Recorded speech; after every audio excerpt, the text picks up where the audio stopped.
Hello everyone, it's Christine here and I am back for our stitch along, and we are going to be working on feather stitch and a variation called feather stitch single. So we have previously done the double and the triple, and so we'll be working our single down here, and then tomorrow we'll be working what looks to be quite a complicated stitch, but I've figured it out and figured out how I can show it to you simply. So we'll get to that tomorrow, but we'll just work down here on our single.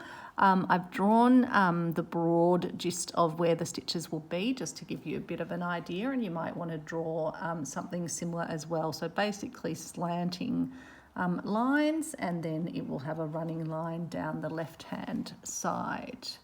So I'm going to start by popping my needle out up here top, and then I'm going to bring my needle down to this side, angle it into the fabric, and then angle it out over at this point. So you're almost sort of making a V shape but on an angle, and then I'm pulling it through with the thread looped underneath the tip of the needle, so I get that loop that you want to get with feather stitch. And so then for the next stitch, we're just going to come in from this side, bring our needle across to the other side, make sure the thread is under our needle, and then we will pull it through.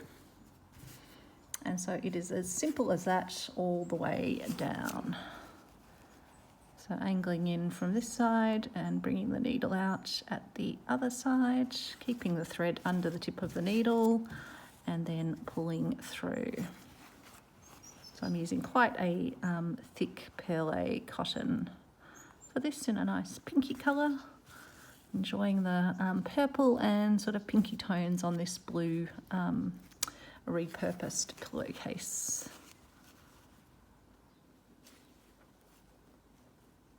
So this one's a nice simple stitch, and then as I say, we've got a slightly more complicated stitch tomorrow, but once you kind of get into the flow of it, it's not too bad. See if I can hold this flat on the table while I do these stitches. So always making sure the thread is under the tip of your needle so you get that loop. So I hope you're having a great day or a great evening. We took a little trip into Beechworth, which is a beautiful historic town here in Alpine, Victoria.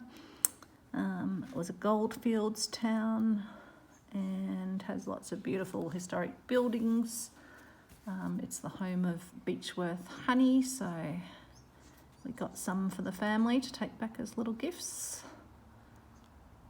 and some for ourselves. They have all sorts of different honeys, you can taste them, etc. But we knew which ones we were after, so just went in while Alex and Travis waited outside. Travis still thinks he can actually go shopping in shops, but now that he's not a guide dog puppy in training anymore, he can't go shopping. But he's funny, at the supermarket here in Bright, we walk past it and he wants to, he keeps trying to angle his head in, trying to get the the opening doors to open for him. Wants to go in and buy himself a big juicy bone or something. So that was, nice to wander around town. We got ourselves a nice pasty for lunch, and then we headed down to the lake to have lunch there and let Travis have a bit of a dip. So once you get to the end, you can either take it out a bit further so it sort of matches up with that end, which I think I'll do, and just take it through to the back. Just make sure it's all sitting nice and flat as it is here. Give it a little pull just so that it's nice and tight, but not too tight. As you can see, it gets a lovely pattern on the back, just little slanted stitches, and then you can tie it off at the back. And we'll trim that off. And then I'll give you a quick look at tomorrow's stitch, which is a double pager, which makes it look very complicated. So as you can see, lots of sort of movements and stitches, etc. with the aim of getting something either that's an open braid or a much sort of closer braid. And so it's another variation of feather stitch, but it's called Spanish knotted feather stitch.